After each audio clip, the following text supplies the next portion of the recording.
Jadi pas siangnya saya bertanya, wah, kok pas malam itu sholat tidak dinyalain lampunya? Iya. Kawasan nggak sholat. Maksudnya kalau sholat pun itu lampunya dinyalain, gitu kan? Misalnya ke kakak saya juga di sana, kakak ya anak dari bapak saya, gitu kan? Mama kalau sholat itu biasa dinyalain lampunya. Nah, biasa dinyalain. Terus yang saya lihat tuh, terus apa ya saya lihat? Ya nggak tahu gini-gini. Nah, kan saya nggak tahu yang namanya kunti gitu kan, bukan? Pokoknya makhluk-makhluk itu, ya namanya anak kecil kan, nggak tahu kan. Nah, terus pas kesini, maksudnya pas waktu dalam udah agak besaran, tahu yang bentuk yang kayak itu tuh pocong. Nah, itu sebenarnya serius teman-teman, gua di sini agak sedikit cerita ini Bang Ahmad ini saya menurut saya merinding juga ya. Jadi mohon dimaklumi, jadi saya agak penakut itu orangnya, tapi saya ada ya soalnya agak merinding banget gitu, tapi ada Bang Ahmad ini ya yang tahu ya. Jadi kita lanjut cerita aja Bang. Nah, sesudah itu kan, saya baru sadar nih, yang saya lihat itu ternyata pocong. Bahaya ini kalau udah kayak gitu, ya udah gak bisa apa ya. Tapi demi teman-teman, ini buat kalian semua berbagi cerita lah, baca. Mungkin pengalaman, mungkin pengalaman teman-teman bisa diceritakan. Ya. Bisa diceritakan dari komen di bawah lah. Nanti saya bikin tanya jawab buat teman-teman sama Bang Ahmad ini. Mungkin yang dipertanyakan ya. Sampai saya lanjutkan ya. Nah, sesudah itu kayaknya apa ya? Saya itu gampang melihat hal-hal yang memang orang lain tidak lihat contohnya. Ketika saya agak sakit dulu ya, biasanya saya sering sakit kalau dari pas ya kecil lah itu sering sakit. Saya itu sering melihat sosok yang kayak ini bergelandang. Jadi dia itu berarti kalau Bang Ahmad itu dari kecil kalau sering sakit itu berarti pernah sering melihat kayak makhluk kayak gitu kan? Itu bentuknya beda-beda. Nah, itu ada yang kayak jadi kayak bule kayak bule, tapi ya kayak bule lah. Tapi anehnya itu dia nggak di tanah, maksudnya nggak kayak jalan kan. Jadi anehnya, jadi saya takut itu dia jadi di tembok-tembok kalau bahasa Sundanya juru-juru tembok itu. Jadi pojok tembok. Jadi dia adanya di pojok tembok, terus ada di sana, pindah-pindah. Teman-teman kalau makhluk kayak gitu sukanya gitu ya, layaknya umum biasanya di tempat-tempat yang gelap, kotor, lembab gitu. Bener kan? Itu sebenarnya secara umum memang seperti itu. Tapi kan ada juga yang memang di tempat-tempat yang memang agak bersih juga ada. Tergantung sebenarnya situasi. Nah, yang saya herankan adalah ketika saya menunjuk sesuatu ke orang tua saya, "Mah, itu ada itu tuh, saya takut ada itu," gitu kan. Saya masih ingat, ada itu tuh, mana nggak ada. Jadi orang tua saya itu nggak bisa lihat, nggak bisa lihat. Jadi orang-orang gitu. Nah, saya takut sampai saya menggigil, gitu. Nah, dari situ benar-benar seperti gampang melihat dan saudara saya juga gitu, ponakan saya juga begitu. Jadi nih kejadian kalau ponakan saya begini, ketika dia ingin buang air kecil keluar di luar, terus dia melihat bayangan. Jadi bayangan dia, tapi kok bayangannya maksudnya agak tebal gitu kan.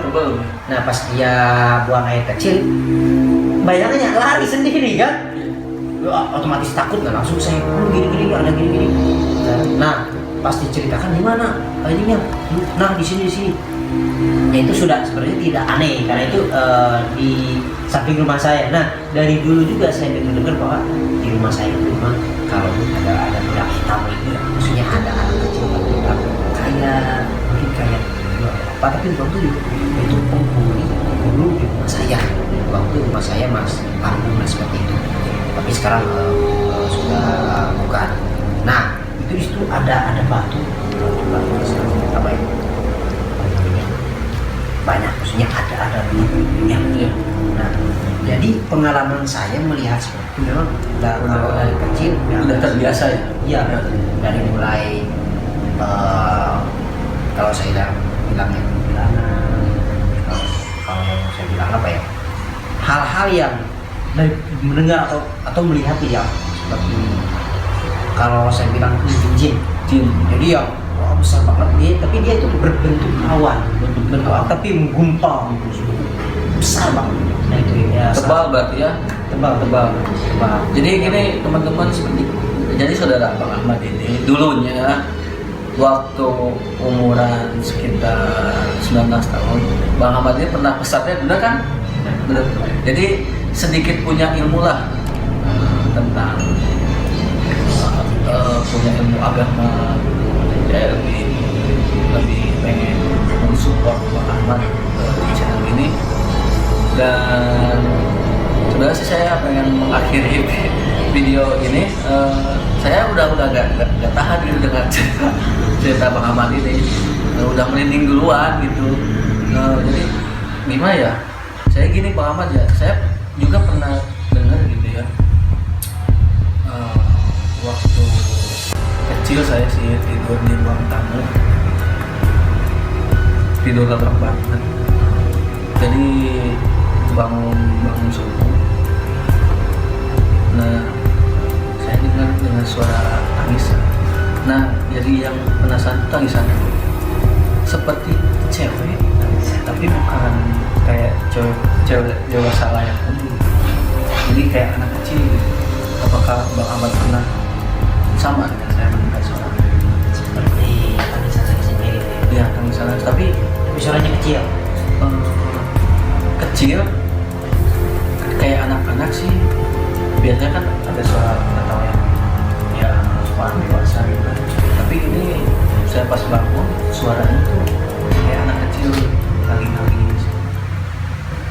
Ya saya langsung tidur aja, lagi takut gitu banget. Tapi Bang Ahmad lebih tahu ya tentang suara itu apa. Kalau menurut saya, kalau dari suara yang agak kecil atau apa, sebenarnya itu sih masih sosok yang, kalau saya bilang itu sosok kuntilanak, karena suara kuntilanak itu suaranya kecil agak menggigit, kayak seperti anak kecil, iya. Tapi agak dewasa, maksudnya agak kecil banget tapi agak dewasa. Kayak perawan ini, kayak perawan baru ini ya. Kayak perawan apa ya, baru gede lah gitu. Jadi kecil gitu ininya. Nah itu Katanya sih Bang Ahmad, saya dengar sih dari orang-orang ketawa kayak makhluk halus gitu. Kalau suaranya gede itu berarti jauh. Kalau suaranya dekat itu dekat gitu sama kita. Apakah itu benar? maksudnya kalau suaranya gede itu Ya jauh. Kalau suaranya kecil itu kita lagi dekat gitu sama dia. Nggak jauh, jarak jauh amat juga. Tapi apakah itu saya jadi pengen bertanya sama Bang Ahmad, jadi saya penasaran itu. Apakah itu benar mitos itu kayak gitu? kalau untuk mitos itu sebenarnya kita kurang tahu juga ya, maksudnya kurang tahu dari suara. Dari suara itu kalau yang besar itu jauh, kalau yang dekat itu enggak. Karena jujur itu kurang tahu juga karena saya belum mengalami itu sendiri. Cuman yang saya tahu itu kalau suara tergantung. Maksudnya gini, makhluk yang kayak gitu ya, itu enggak selalu mengeluarkan suara dan enggak selalu enggak selalu menampakkan. Jadi biasanya ada salah satunya, contoh ketika kita melihat sesuatu, nah itu ada yang sama suaranya, ada yang enggak. Jadi ada penampakan aja apa kan. Nah ada juga yang memang itu suara doang, suara aja. Jadi itu sebenarnya tidak, kalau menurut saya pribadi itu saya kurang tahu apakah suara itu, apakah dengan suara itu bisa yang kayak tadi, kalau besar dekat, kalau kecil jauh gitu kan. Atau kalau Sebenarnya kalau sih- besar jauh misalnya kalau kecil Nah, jadi saya teman-teman tahu itu sih dari orang-orang katanya seperti itu. Apakah benar ada? Jadi saya nanya ke Pak Aman, apakah benar saya itu? Jadi gitu. Jadi saya kurang paham juga dan kurang agak sedikit kurang nggak percaya gitu. Tapi saya percaya dengan adanya dan saya di sini sebagai official channel saya kali itu. Jadi apa mungkin ada pesan-pesan buat teman-teman sedikitnya gitu memberikan pengetahuan lebih dari saudara Bang Ahmad ini. Kalau ada penambahan sedikit boleh silahkan, nggak apa-apa ya. Sebab ya sebenarnya begini, sebenarnya masih banyak sih kan apa yang pengalaman saya gimana, tapi ini cuma sebagian saja. Jadi di sini apa ya, untuk para pemirsa atau untuk para penonton di sini, teman-teman di sini itu kalau misalnya melihat sesuatu yang kayak gitu kita harus berani. Karena dulu saya pernah mengalami juga ketika saya melihat langsung, ketika melihat itu kita jangan takut, maksudnya jangan begini, tapi kita harus kalau bisa Berani, seperti ya, berani. bentak gitu. Itu dia bisa menghilang. Jadi ketika kita takut dia merasa lebih apa ya, merasa lebih jago lagi dan dia lebih berani gitu ya. lebih berani lagi dan dia merasa senang. Ya, merasa senang. Tapi kalau kita bisa lebih berani terhadap dia sebenarnya takut. Dengerin tuh teman-teman ya dari Jadi kita jangan apa aja. Jadi ya, intinya kita jangan takut tentang hal-hal semacam itu. Artinya takut dengan jin. Kalau bisa kita bacakan ayat-ayat suci Al-Quran. Dengerin tuh. keyakinannya, ya seperti itu. Oke teman-teman, sekian dari kami. Selebihnya penutupan silakan buat Muhammad. Ya alhamdulillah ya kita sudah berbincang-bincang di sini dan berbagi pengalaman. Semoga apa yang kita sampaikan, ilmu yang kita sampaikan itu bisa diterima buat para teman-teman penonton dan teman-teman juga, dan bisa diambil manfaatnya. Seperti ketika bertemu yang seperti itu, maka jangan merasa takut itu ya menerimanya, dan kalau bisa coba bacakan ayat-ayat suci Al-Quran. Jadi itu penting ya teman-teman. Sangat penting. Buat jaga-jaga kita dari sendiri gitu kan. Nah oke, mungkin segitu ya dari kita, dan nantikan video selanjutnya. Oke, assalamualaikum warahmatullahi wabarakatuh.